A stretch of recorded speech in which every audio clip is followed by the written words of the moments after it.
This video is to walk through how we do the process of transcription and translation on paper. So I have a DNA sequence here, a double-stranded DNA sequence, and in the process of transcription, we are going to copy one of the strands into RNA. And then in the process of translation, we are going to convert that RNA sequence into an amino acid sequence. On the right-hand side, I have a codon chart. You should have one of these in your book or in your assignment, and we will use that as sort of a code or a key for going from RNA to amino acids.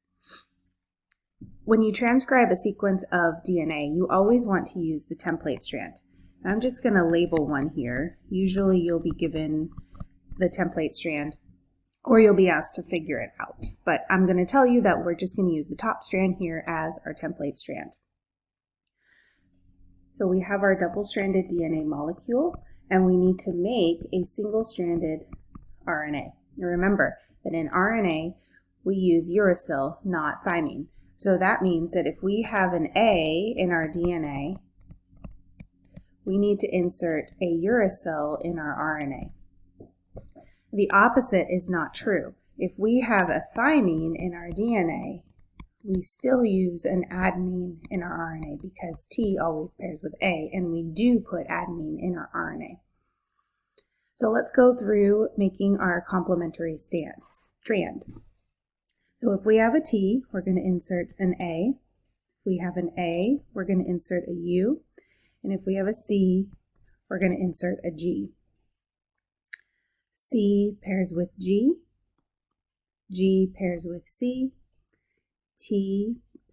A pairs with U, T with A, C with G, G with C, and so on.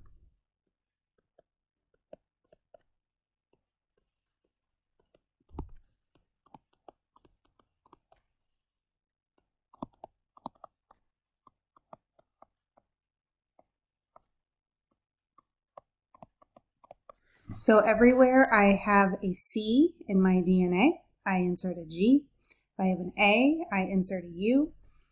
If I have a G, I insert a C. And if I have a T, I insert an A.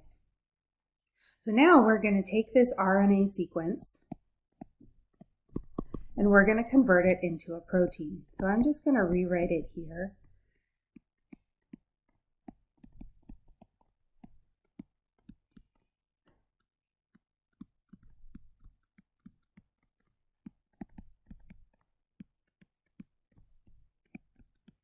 Now notice I've used the RNA with the uracil. So if you get to this point and you don't have uracil, you need to double check that you've made your sequence correctly.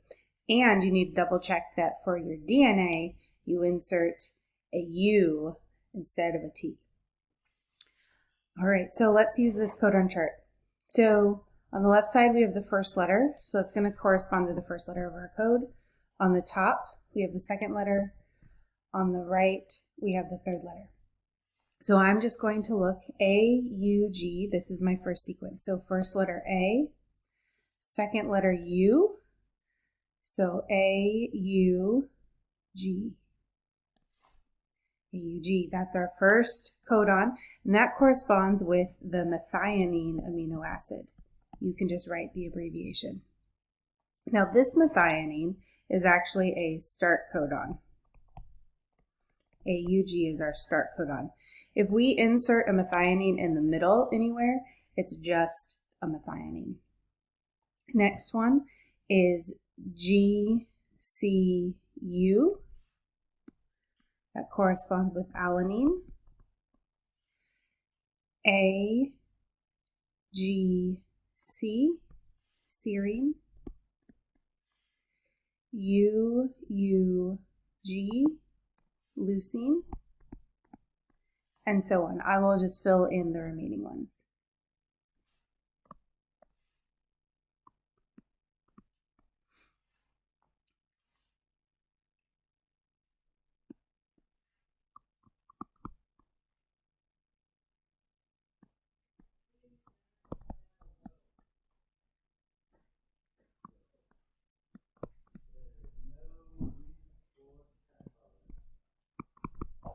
Now you'll notice that I put in 2 leucines here from 2 different sequences. Now, this is called redundancy. And leucine is actually coded by 6 different codons. You'll notice most of these are coded by 4 different ones, and there's some variation there. This allows for mutations to happen in the DNA without the amino acid changing. So it's sort of a way to reduce the effects of amino acids. So I'm going to do another example. I'm not going to narrate it too much, but I'll just walk through how it works.